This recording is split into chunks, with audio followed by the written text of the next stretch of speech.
ভারতের বিশাল ক্রিকেট বাজারকে আরও ভালোভাবে কাজে লাগাতেই অলিম্পিকে ফিরছে ক্রিকেট, এমনটাই উঠে এসেছে রয়টার্সের সাম্প্রতিক এক বিশ্লেষণে।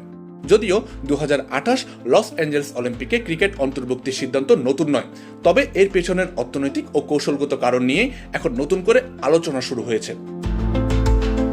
ক্রিকেট সর্বশেষ অলিম্পিকে ছিল 1900 সালের প্যারিস গেমসে। এরপর 128 বছর অপেক্ষার পর 2028 সালের লস অ্যাঞ্জেলস অলিম্পিকে ফিরছে খেলাটি। 2023 সালের অক্টোবরে মুম্বাইয়ে অনুষ্ঠিত আন্তর্জাতিক অলিম্পিক কমিটির 141তম সেশনে ক্রিকেটকে অন্তর্ভুক্তির সিদ্ধান্ত অনুমোদন পায়।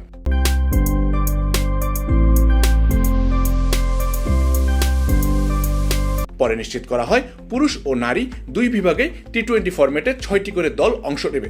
তবে দল বাছাইয়ের নিয়ম ও ভেন্যুর আনুষ্ঠানিক ঘোষণা এখনো বাকি।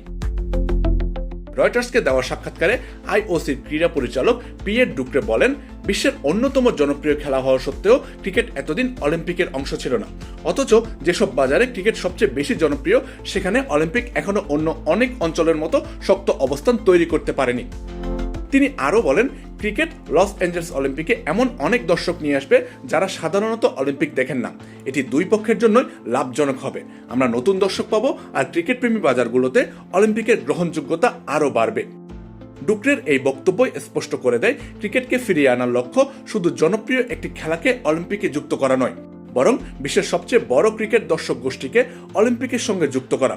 আর সেই দর্শকের সবচেয়ে বড় অংশ ভারতীয় উপমহাদেশ। বর্তমানে বিশ্বের ক্রিকেট অর্থনীতির কেন্দ্র ভারত। সম্প্রচার সত্ত্ব, স্পন্সরশিপ, বিজ্ঞাপন ও ডিজিটাল স্ট্রিমিং সব ক্ষেত্রে ভারতের আধিপত্য। আইপিএল বিশ্বের সবচেয়ে মূল্যবান ক্রিকেট লিগ, আর আন্তর্জাতিক ক্রিকেটে সবচেয়ে বড় সম্প্রচার বাজারও ভারত। আইওসি জানিয়েছেন, 2028 অলিম্পিকের ভারতীয় উপমহাদেশের সম্প্রচার সত্ত্ব কিনতে ইতিমধ্যে একাধিক প্রতিষ্ঠানের আগ্রহ তৈরি হয়েছে। সংস্থাটির কর্মকর্তাদের ধারণা, এই সত্ত্বর মূল্য 2024 প্যারিস অলিম্পিকের তুলনায় কয়েক গুণ বেশি হতে পারে। প্যারিস অলিম্পিকের ভারতীয় সম্প্রচার চুক্তির মূল্য ছিল প্রায় $3 কোটি।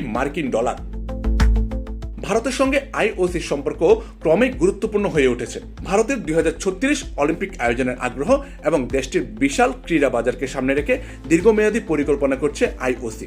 বিশ্লেষকদের মতে, ক্রিকেটকে অলিম্পিকে ফেরানোর সিদ্ধান্ত সেই বৃহত্তর পরিকল্পনারই একটি অংশ। তাই 2028 সালের লস অ্যাঞ্জেলস অলিম্পিকে ক্রিকেটের প্রত্যাবর্তন শুধু একটি খেলার ফেরা নয়, এর পেছনে রয়েছে বিশ্বের সবচেয়ে বড় ক্রিকেট বাজার, কোটি কোটি নতুন দর্শক এবং অলিম্পিকের ভবিষ্যৎ বাণিজ্যিক কৌশলের বড় হিসেব। আমজাদ হোসেন আবির,